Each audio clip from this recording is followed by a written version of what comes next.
Jesus, hoje mais um dia do seminário do Apocalipse.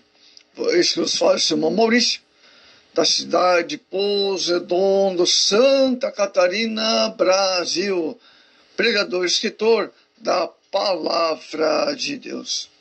Amados, hoje mais um dia do seminário. Abraço especial aos irmãos ali de São Paulo, da Rádio Web, que está tocando as mensagens que temos ministrado, amém?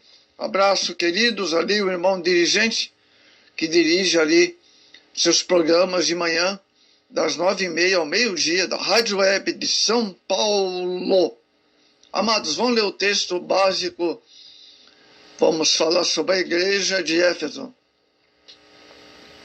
Escreve ao anjo da igreja que está em Éfeso. Isso diz: aquele que tem em sua destra as 7 estrelas, que anda no meio dos 7 castiçais de ouro. Amados, quando o apóstolo Paulo iniciou sua terceira viagem, voltou a Éfeso e ali achou 12 crentes, os quais batizou. Na ocasião, todos foram também batizados com o Espírito Santo. Atos 19. Com isso, Deus estava abrindo a porta para um enorme despertamento espiritual, proporcionando um grandioso crescimento da igreja naquela cidade. Atos 19, 11. Paulo permaneceria por 2 anos, continuando depois sua viagem. Passaram 39 anos, veio a carta de Jesus àquela igreja. O assunto principal de que ocupava a referida carta, o primeiro amor, é de tal importância que justifica-nos de que dedicamos este tema. Ele conhece as obras da igreja, primeiro ponto. A visão do Senhor alcança as nossas obras. Apocalipse 2:2, de maneira muito especial. O Senhor vê tudo o que fazemos para Ele. Por isso, o escritor aos Hebreus diz que Deus não é injusto para se esquecer das nossas obras. Hebreus 6:10. Ele as conhece e sabe a qualidade do trabalho que fazemos para Ele. 1 Coríntios 3:12. De maneira que diante do Senhor devemos oferecer e fazer o melhor para Ele. Segundo Samuel 24:24. É solene o fato de Jesus saber que o que fazemos para Ele. Éfeso era uma igreja laboriosa. Jesus elogia por isso. Mas o que Ele quer, primeiro amor de nós, não nosso trabalho, sim nós mesmos, isso é, o nosso amor para com Ele. Ele, a nossa dedicação total. Deus mede a vida de um crente que não pelo que anda fazendo para Ele, mas pelo que está sendo para Deus. Ele conhece o ministério da igreja. No ministério da igreja, Éfeso havia se infiltrado falsos apóstolos. Apocalipse 2:2. Infelizmente, homens sem chamada divina tentam de alguma maneira ser obreiro, mas o Senhor conhece os fiéis. Salmo 101:6. O apóstolo Paulo havia predito essas coisas aos anciãos de Éfeso. Exortou a ter cuidado com os falsos obreiros. Atos 20, verso 29 e 31. A igreja deve orar pelo ministério da igreja e confiar que o Senhor conhece todas as coisas. Ele conhece o trabalho da igreja. A carta do Senhor à igreja de Éfeso demonstrou também o seu conhecimento pelo trabalho desenvolvido para a igreja. E trabalhasse pelo meu nome e não te cansasses. Apocalipse 2:3. Às vezes pensamos que o que fazemos ninguém vê, mas o Senhor conhece todas as coisas e promete recompensar nosso trabalho. 1 Coríntios 15:58. Devemos trabalhar enquanto é dia, seguindo o exemplo de Jesus. Quando o Senhor vier, saberá recompensar todo o nosso trabalho e nosso esforço por sua obra. O Senhor fala da falta de amor da igreja. Amados, A igreja de Éfeso deixou o primeiro amor. A advertência divina soa forte e chega até nós hoje. Tenho, porém, contra ti que deixaste tua primeira caridade. Apocalipse 2:4. A igreja deve estar atenta ao amor, pois é o vínculo que nos une a Cristo. É a evidência que o crente está na luz e que é o nascido de novo. Deixar esse amor e retroceder no propósito divino para alcançar os perdidos, amados. A necessidade do primeiro amor. O primeiro amor faz que a igreja primitiva seja forte e imbatível. Atos 2:42. Quando as outras, os cristãos estavam unidos em oração. Atos 4:23. O amor fez daquela igreja uma referencial para os nossos dias. Atos 4:32. Jamais podemos perder de vista o primeiro amor, pois ele é como a força da caldeira que move as rodas pesadas do tempo sobre os trilhos da vida cristã. A perda do primeiro amor do valor do nosso serviço para Deus. Nem trabalho, nem sacrifício, nem oferta, nem uso dos dons, nem outra coisa, qualquer poder jamais substituir o amor, amados. Até a finalidade da igreja deve ser luz. No mundo estará em perigo se faltar o amor, quando não brevemente ativirei, tirarei teu lugar do castiçal. A falta do amor nos nossos dias. Jesus vaticinou que os últimos dias seriam difíceis. Mateus 4:10. E que por se multiplicar a iniquidade, o amor de muitos se esfriaria. Verso 12 do capítulo 24 de Mateus. Realmente estamos assistindo o cumprimento dessa profecia, amados, da palavra de Jesus. Infelizmente, muitos crentes, deixando levar pelas circunstâncias da vida, deixam o amor se esfriar. Isso é perigo para a vida cristã. Olha só, vou repetir. Perigo para a vida cristã.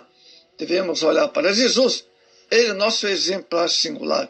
Quando alguém divide o seu amor entre Jesus, entre as coisas de Deus, indica que está abandonando a sua primeira caridade. A consequência do amor ao dinheiro, por exemplo, é o desvio da fé.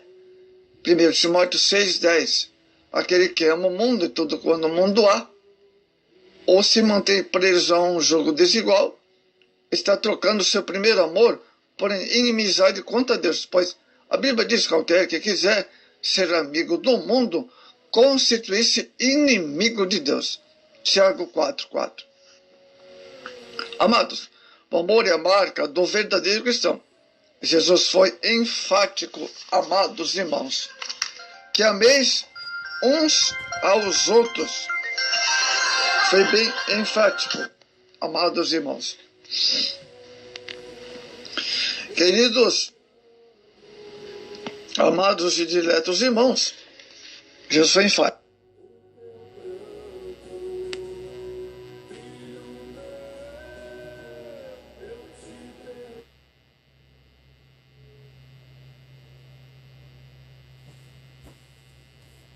O anjo da igreja que está em Esmirna escreve, isso diz o último que foi morto e reviveu. Amados e diletos irmãos, as perseguições são parte do cumprimento das profecias. A palavra profética avisa que nos últimos tempos haverá perseguições por causa da fé. Lucas 21:12. Perseguir o Senhor da igreja também. Durante o ministério terreno, Jesus, o Senhor da igreja, também foi perseguido. Jesus sentiu de perto a fúria de seus adversários. Lucas 6:11. E a perseguição de Satanás para que ele não executasse os propósitos divinos. Mateus 16:23. Mas graças a Deus, Jesus pôde vencê-lo na cruz. Perseguir os apóstolos da igreja, certamente por causa do grande milagre realizado pelos apóstolos, Atos 5:15. A inveja tomou conta das religiões do primeiro século. Eles encadearam uma grande perseguição aos servos do Senhor. Mas a vitória de Deus veio em seguida, pois o Senhor enviou o seu anjo para livrá-lo. Atos 5:19. O salmista disse, muitas são as aflições do justo, mas o Senhor os livra de todas. É Deus que nos faz triunfar diante das adversidades. Amados, Paulo, em meio às perseguições sofridas em Corinto, as amarguras do naufrágio, é o mesmo que dá força para suportarmos as tribulações da vida de hoje. Perseguir os crentes da igreja primitiva. A igreja de Jerusalém experimentou imediato uma grande perseguição. Atos 8:1. Jesus havia dito que ficasse em Jerusalém até que fosse revestido do poder do alto. Certamente, esse poder lhe daria forças para resistir às perseguições. Jesus nos advertiu e falou do galardão que receberá o crente que foi perseguido por causa do seu nome. Sofrimentos na igreja primitiva. Esmina, quer dizer amargura, viveu no seu período de igreja um tempo de penosa perseguição. Essa igreja viveu um momento de crueldade, amados, por parte dos imperadores romanos, que até chegou Constantino em aproximadamente 312 depois de Cristo. Aboliu as perseguições aos cristãos. Essa igreja sofreu, mas triunfou, porque o Senhor é aquele que primeiro e último, o que foi morto e reviveu. Essa cidade, amada, é uma das mais prósperas da Ásia Menor e tomou o nome de Metrópole. Ali havia uma colônia de judeus, numerosas, prósperas. Essa igreja, prestes a ser severamente provada, necessitava relembrar que o seu Salvador e Senhor, na história conquistou a morte. A igreja de Esmina sofreu tribulações. As tribulações sempre fizeram parte da vida do povo de Deus. Tribulação fala de diversidade, da aflição no sentido físico que os servos do Senhor haviam de sofrer por causa da fé. Eu sei as tuas obras e tribulações. Apocalipse 2:9. Mas do Senhor vem o conforto e a consolação para que possamos suportar. Na verdade, a tribulação serve também para exercitar nossa paciência. Romanos 5. Tão necessária a quem deseja alcançar a promessa. Temos a expressão no verso 10, tereis uma tribulação de 10 dias. 10 é um número perfeito, completo, na numerologia bíblica, talvez indicando aqui um ciclo completo de perseguição naquela época. Amados, por sua vez, a palavra dia, em grande número de passagens da Bíblia, representa um período de tempo de extensão variável, como o dia de Jesus, o dia de Cristo, o dia do Senhor, o dia de Deus, o dia da eternidade. 10 dias podem referir-se, amados, às 10 perseguições, amados e diletos irmãos, do período do ano 64 ao 305 depois de Cristo, sobre os 10 imperadores dessa época, ou ainda aos últimos 10 anos do citado período, que foram os piores dentre as perseguições. Esses 10 anos foram sob o imperador Diocleciano. A igreja de Esmina sofria pobreza. A pobreza daqueles crentes não vinha da falta de trabalho ou de preguiça, mas das perseguições que sofriam.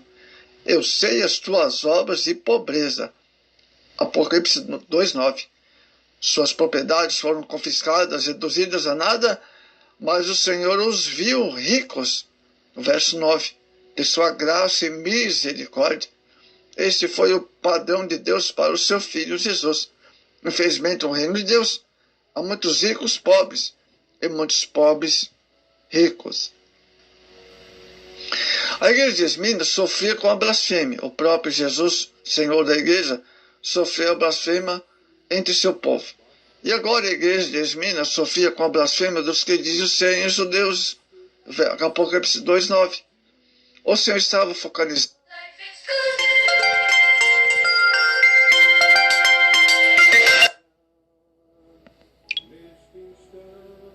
a crueldade e os insultos dos que diziam serem judeus contra os discípulos de Cristo, dizendo que eles não eram judeus e formavam uma sinagoga de Satanás. Paulo, em Coríntios, sofreu a blasfêmia dos religiosos e mais tarde escreveu: somos até blasfemados. 1 Coríntios 4:13. Amados, os crentes em Esmirna sofriam por causa das doutrinas, doutrinas corretas, e naturalmente tinha as doutrinas erradas também, que eles sofriam perseguição. Jesus promete vitória à sua igreja. A igreja não deve temer as situações, amados. A recomendação do Senhor à igreja de Esmirna foi que não temesse o acontecimento. Vamos ver, nada temas das coisas que há de padecer. Verso 10, capítulo 2. O próprio Jesus padeceu nas suas mãos do povo, dos religiosos da sua época. Por isso pode animar a sua igreja. O inimigo sempre criará situações para impedir o avanço da obra de Deus. Mas Jesus venceu o mundo e nos promete vitória também. Amado, o medo do inimigo que prejudica a fé. Enquanto Pedro confiou na palavra de Deus, caminhou por cima das ondas do mar, porém teve medo e começou a afundar-se. O crente que afasta da tranquilidade da sombra do Onipotente. A igreja não pode temer o diabo, o diabo é inimigo de Deus. E a igreja sempre tentou fazer parar o povo de Deus. Eis que o diabo lançará algum de vós na prisão, para que sejais tentado. O verso 10 do capítulo 2. Era um momento difícil, amados, para que a igreja, em meio às perseguições do Império Romano, mas ela venceria em nome do Senhor Jesus Cristo. Amados e diletos irmãos, temos também aqui: a igreja não pode temer a morte. Em meio às perseguições, a igreja não pode perder sua fidelidade ao Senhor, pois ela tem sua recompensa. Ser fiel até a morte, dar-te-ei a coroa da vida. A morte não tem mais poder sobre o crente, amados. Hebreus 2:15. Isso porque Jesus venceu na cruz, tomando as suas mãos as chaves da morte do inferno. Brevemente, o crente declara sua vitória final sobre a morte quando acontecer a ressurreição ou arrebatamento. Ser fiel até a morte não significa ser fiel até morrer, mas ser fiel mesmo, que para isso tenhamos de dar a vida pela fé. A coroa da vida, a Lúcia e a Aguinaldo, é conferida ao vencedor nos jogos da antiguidade. A coroa consiste de vida. Amados, a coroa não é diadema, mas um emblema de festividade. Nesse caso, a Aguinaldo é um hábito simbólico da vida, pois essa última tem que ser compreendida à luz das restrições finais do livro. Uma vida de sagrado privilégio, de alegria, galardões de ter. Então, ser fiel até a morte, promessas que são da igreja de Esmirna, dar-te-ei a coroa da vida. Jesus recompensa os vencedores, amados. Ele recompensará um fiel. A fidelidade do cristão é posta à prova diante das situações difíceis. A promessa do Senhor é para os fiéis. Amados e diletos irmãos, ele recompensará a quem ouvir. Há uma bem-aventurança prometida por Jesus aos que ouvem sua palavra. Apocalipse 3. O que o Senhor dizia à igreja de Esmirna, só poderia entender quem estivesse disposto a ouvir. Quando ouvimos a palavra da fé, produzimos nossos corações. Através do profeta Isaías, Deus prometeu recompensar aqueles que ouvem. Isaías 1:19. Mas aqueles que recusam seriam penalizados. Isaías 1:20. Ouçamos, portanto, a voz do Filho falando em nossos corações.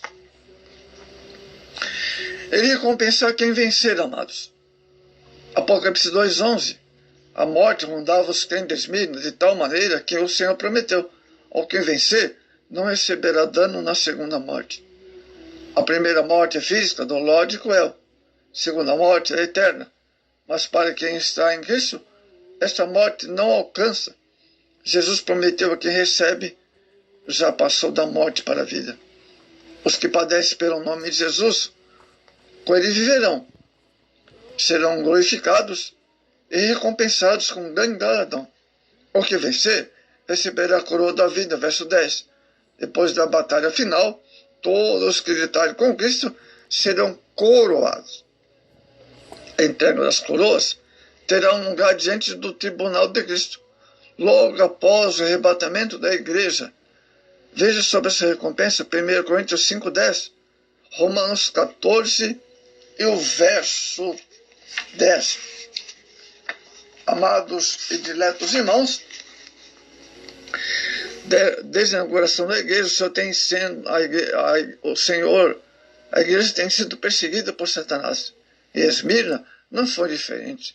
Quando recebeu a carta do Senhor Jesus a esta igreja, vivia em grande aflição por causa das grandes perseguições que enfrentava. Graças a Deus que em nosso país não há perseguição deliberada, como houve no passado. Temos liberdade, mas em outras partes do mundo a realidade é outra. Cabe, portanto, à igreja orar e confiar no Senhor para que haja um avivamento. O anjo da igreja que está em Pérgamo escreve: isso diz aquele que tem a espada aguda de 2 fios. Amados e diletos irmãos, a igreja de Pérgamo é a igreja que honrou a fé. A igreja resiste e triunfa no mundo. A igreja habita em meio às trevas. O Senhor se dirige à igreja de Pérgamo, identificando o lugar de sua habitação. Eu sei as tuas obras e onde habitas, que é onde é o trono de Satanás. Apocalipse 2:13. Isso significa que a igreja estava em meio às trevas do paganismo, e as forças do mal se levantaram contra a igreja para que seus membros voltassem ao passado. Segundo Timóteo 4:10. Nos dias atuais, o inimigo se introduz através do mundanismo, e se a igreja não vigiar, as trevas corrompem os bons costumes e a palavra de Deus, amados. No ano 29 a.C., depois de Cristo, os líderes da igreja de Pérgamo constituíam um templo dedicado a César da Ásia. Era ali a idolatria entre o mundo antigo. A igreja resiste pelo nome de Jesus. O Senhor viu em Pérgamo como uma igreja resistiu aos ataques das trevas. E retens o meu nome. Verso 13. O segredo da vitória da igreja está em reter o nome poderoso de Jesus. Filipenses 2:9. Jamais podemos abrir mão desse nome glorioso, amados, pois a palavra, através dele, somos identificados no mundo. Toda a força da igreja está no poder do nome de Jesus também. Atos 4:7. Usemos, pois, a autoridade do nome de Jesus para vencer toda a força do mal. A igreja não nega a sua fé. Quando o Senhor disse que conhece nossas obras, ele refere-se também à nossa firmeza nele. E não negaste a minha fé, ainda nos dias de Antipas, minha fiel testemunha. Verso 13. A fé era a última resistência daquela igreja, amados. Em meio às provações, a igreja pode resistir. Judas nos exorta a batalhar pela fé. Judas, verso 3. Pois por ela os antigos alcançaram o testemunho. Hebreus 11:1. A Bíblia, porém, nos adverte: se negarmos, também ele nos negará. Vejamos bem a sutileza das heresias na igreja de Pérgamo, amados.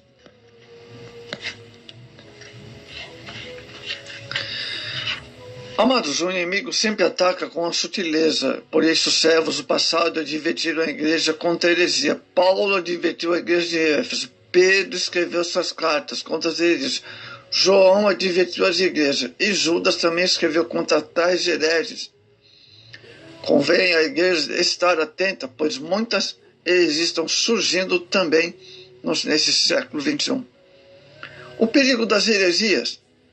Heresias são todas as doutrinas que sustentam opiniões contrárias aos ensinos da palavra de Deus. Elas entram de maneira sutil no meio da igreja, contaminando os fiéis. 1 Coríntios 5:6. Por isso Jesus advertiu os seus discípulos, dizendo: acautelai-vos do fermento dos fariseus. Lucas 12:1. A palavra, através de Pedro, somos lembrados a não nos deixarmos enganar pelos erros dos falsos mestres que procuram desviar a fé daqueles que não estão firmados na palavra de Deus. Vejamos bem a doutrina de Balaão na igreja de Pérgamo. O Senhor viu em Pérgamo crentes que seguiam a doutrina de Balaão, verso 14. Isso significa a mistura espiritual da igreja com o mundo. Assim a igreja perde sua pureza e santidade. Balaão levantou-se para aconselhar Balaque. Foi rei dos Moabitas, a lançar tropeços diante de Israel, para que se prostituíssem. Isso fez Israel parar de sofrer o dano do seu erro. A mesma situação acontece no dia de hoje. Quando a igreja se mistura com o mundo, ela para e não anda e não cresce. Olha só, hein?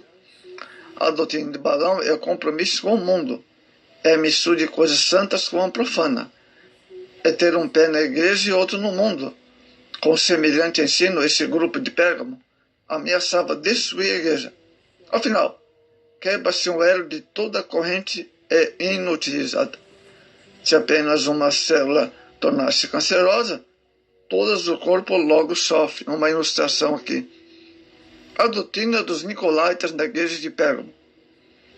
A igreja de Pérgamo deu margem à entrada do erro entre seus membros, de maneira que havia outra falsa doutrina, amados, que o Senhor aborrecia. Doutrinas dos nicolaítas que ele aborrecia. Era uma divisão na igreja causada por Nicolau, um diácono da igreja de Jerusalém. Alguns dizem ser um diácono, né? Que visava implantar dentro da igreja a lei de sucessão apostólica. Este mal havia também entrado na igreja de Corinto. É, portanto, necessária vigilância por parte da igreja para não aceitar ensinos fora da palavra de Deus. Então, amados, atitude do Senhor contra a heresia em Pérgamo. Em sua carta em Pérgamo, amado, o Senhor é radicalmente contra as heresias que introduziram na igreja. Os versos 14 e 15. O Senhor manda arrepender-se. A ordem do Senhor, a igreja, arrepende. O arrependimento é o caminho da vitória para o povo de Deus. Ao nos arrependemos, entramos em concerto com o Senhor, que muda a nossa sentença e nos dá vitória. No caso de Pérgamo, o Senhor exigiu uma mudança de atitude daqueles que seguiam tais heresias. O arrependimento é a base do Evangelho de Cristo. O Senhor é contra os hereges. A expressão usada pelo Senhor aos hereges de Pérgamo foi: contra eles batalharei. Verso 16. Uma expressão militar usada por aquele que é o Senhor dos exércitos. Esse tipo de combate é realizado com armas espirituais. É uma atitude do Senhor defendendo a igreja que com ele comprou com seu próprio sangue. Né? É não ser tolerante e nem cúmplice com a doutrina de Balaão, né? E de nicolaítas. O Senhor usa a sua poderosa palavra. Uma das armas usadas na peleja contra o mal é sua poderosa palavra, amados. Verso 16. Isso porque a voz do Senhor é poderosa. Essa espada aguda foi usada no Getsemane e será usada no dia do Senhor, quando ele vier nas nuvens do céu. Essa palavra é a espada do Espírito, que penetra até as juntas e medulas, apta para discernir as intenções do coração. Agora, os privilégios que guardam os fiéis. Muito bem. Ele tem um maná especial. A promessa de Jesus ao vencedor da igreja de Pérgamo começa pelo maná. A que vencer, darei de comer o maná escondido. Apocalipse 2,17. O maná foi dado aos israelitas após serem libertos do Egito. Da mesma maneira, o Senhor concederá o maná celestial ao crente liberto das heresias. e que participa da vida que é em Cristo através de sua verdadeira palavra. Amados, Cristo é o verdadeiro maná, é o pão vivo que desceu do céu. Evangelho de João 6,35. Ele tem um nome especial. Diante de tantas promessas, amados, e os hereges, o Senhor faz especialmente: ao que vencer darei uma pedra branca, um nome escrito. Certamente o Senhor está aludindo ao tipo de premiação pública, onde os vencedores receberão uma pedra branca com seu nome gravado como símbolo da vitória. A pedra branca, pois, simboliza a obtenção da vitória, a vida eterna, o prêmio pela corrida espiritual. Ele tem um segredo especial também. A promessa do Senhor é algo muito especial, que só será conhecido pelo vencedor, o qual ninguém conhece senão aquele que recebe. Verso 17. É a glória secreta da vida cristã, onde cada crente vitorioso haverá de entrar em segredo eterno com Deus. 1 Coríntios 3:8. Quando vimos ao Senhor com temor e amor, dando honra à sua palavra, Ele tem um segredo conosco, amados. Salmo 25:14. A igreja de Cristo precisa tomar uma posição quanto às falsas doutrinas e prestar ajuda aos que cambaleiam na fé. Devemos socorrer os que estão naufragando na fé espiritual, levando a salvação da palavra de Deus. Há grandes promessas aos vencedores. Por isso, devemos nos empenhar para alcançar a incorruptível coroa de